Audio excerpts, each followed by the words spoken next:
নমস্কাৰ বন্ধুসকল, আজি মই আপোনালোকলৈ আনিছোঁ আন এটা নতুন ভিডিঅ'।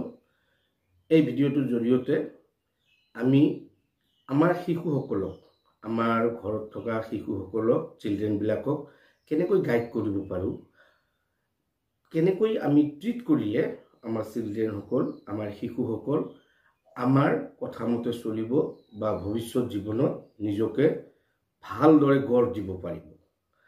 বহুতো অভিভাৱক আছে ইয়াৰ বিৰুদ্ধে কাম কাজ কৰা দেখা যায়, যাৰ ফলত শিশুসকলৰ এটা বিৰূপ ভাৱ আহে অভিভাৱকৰ প্ৰতি। গতিকে আহকচোন আমি চাওঁ কি কি পদ্ধতি অৱলম্বন কৰিলে আমাৰ শিশুসকল এটা ভাল কেৰিয়াৰ গঢ়ি তুলিব পাৰিব। প্ৰথমতে যিটো হ'ল সেইখিনি বস্তু অভিভাৱকসকল মনোযোগ দিব লাগিব। ট্ৰাই নট অভাৰ ৰিয়েক্ট, শিশুসকলৰ প্ৰতি প্ৰতিটো কথাতে আপোনালোকে প্ৰতিক্ৰিয়া প্ৰকাশ নকৰিব, প্ৰতিটো কথাত দুখ নধৰিব, প্ৰতিটো কথাৰ প্ৰতি আপোনালোকে যিকোনো কথাৰ প্ৰতি যিকোনো এটা কাম কৰিছে সেইখিনি কামৰ প্ৰতি আপোনালোকে বিৰূপ মন্তব্য কৰাৰ পৰা বিৰত থাকক। 2 নম্বৰত মই ক'ব খুজিছোঁ, টক টু ইয়ৰ চাইল্ড। মাজে সময়ে আপুনি আপোনাৰ শিশুসকলৰ লগত, আপোনাৰ যিবিলাক বাচ্চা আছে ঘৰৰ, যিবিলাক সৰু সৰু কোন শিশুবিলাক আছে, তেওঁলোকৰ লগত মাজে সময়ে কথা পাতক, তেওঁলোকৰ লগত মনৰ ভাৱ আদান প্ৰদান কৰক, তেওঁলোকৰো কথাবিলাক আপোনালোকে শুনিবলৈ অলপ চেষ্টা কৰক। তেতিয়া চাব তেওঁলোকৰ মনৰ খোকোজাবিলাক অট'মেটিকেলি ওলাই আহিব আৰু আপুনি সেইবিলাক এই মনৰ ভাৱবিলাক ওলাই দিয়াত সহায় কৰিব আৰু শিশুসকল তেতিয়া আপোনাৰ এটা পৰম বন্ধুৰ নিচিনা আপোনাৰ লগত বন্ধুত্বসুলভ এটা ব্যৱহাৰ হ'ব। 3 নম্বৰত হ'ল অফাৰ ৰিৱাৰ্ড।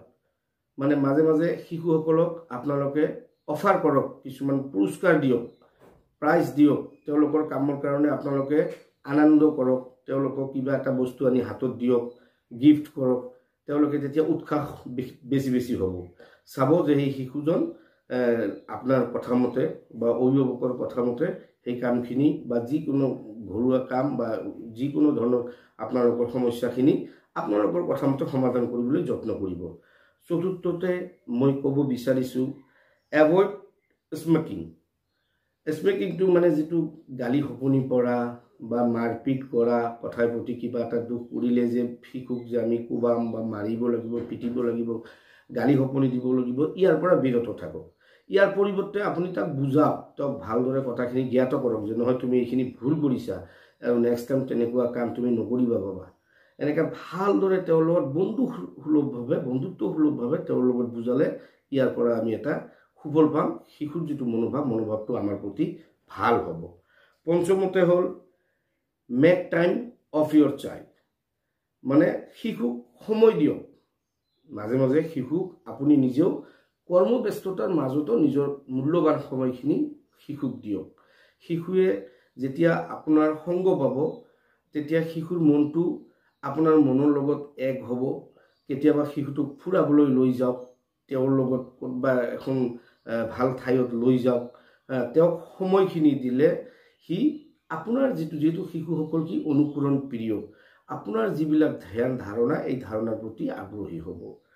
তাৰ পাছত মই ক'ব বিচাৰিছোঁ, মই আগৰ ভিডিঅ'টো কৈছিলোঁ যে এনকাৰেজ কৰক, সিহঁতক উৎসাহিত কৰক, কথাৰ প্ৰতি তেওঁলোকক কি কৰিব, উৎসাহিত কৰিব। কিবা এটা কাম কৰিছে আপুনি তেওঁলোকক বাহ দিয়ক, উৎসাহিত কৰক আৰু কৰিবলৈ তেওঁলোকক উৎসাহ প্ৰেৰণ কৰক।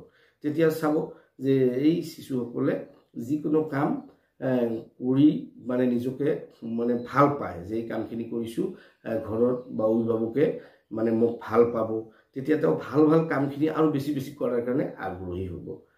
আৰু সদুশেষত মই ক'ব বিচাৰিছোঁ, গুড মেনাৰ, যিবিলাক ভাল আচৰণ এণ্ড কাইণ্ড ৱাৰ্ড ইউজ কৰক শিশুসকলক, যিবিলাক আপোনাৰ ভাল আচৰণ। কাৰণ ঘৰৰ যিটো আমাৰ পৰিৱেশ, ঘৰৰ পৰিৱেশৰ আচৰণখিনি শিশুসকল বাৰুকৈ প্ৰভাৱান্বিত কৰে।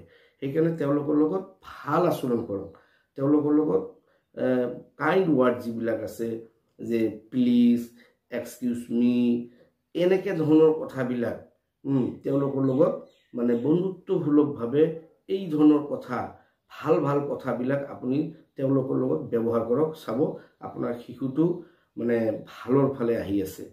গতিকে মই ভাবিছোঁ বন্ধুসকল আমি যদি শিশুসকলক যদি সৰুৰে পৰা এই ধৰণৰ মানে গাইডবিলাক কৰি আহিব পাৰোঁ, সেই শিশুটো কি হ'ব, শিশুজন মানে আমি মানে বিচৰা মতে আমাৰ যিটো ভাল দিশ আমি ল'ব বিচাৰিছোঁ সেই দিশৰ প্ৰতি মানে ধাউতি হ'ব আৰু সেই দিশৰ প্ৰতি তেওঁ মনোগ্ৰাহী হ'ব, তেওঁ বিৰূপ চিন্তা বিৰূপ ধাৰণাৰ পৰা তেওঁ কি হ'ব, বিৰত হ'ব। গতিকে বন্ধুসকল মোৰ এই ভিডিঅ'টো ভাল লাগিলে বেছি বেছি কৰি শ্বেয়াৰ কৰিব, কমেণ্টছ কৰিব আৰু মোৰ এই চেনেলটো ছাবস্ক্ৰাইব কৰিব। ধন্যবাদ। জয় আই অসম।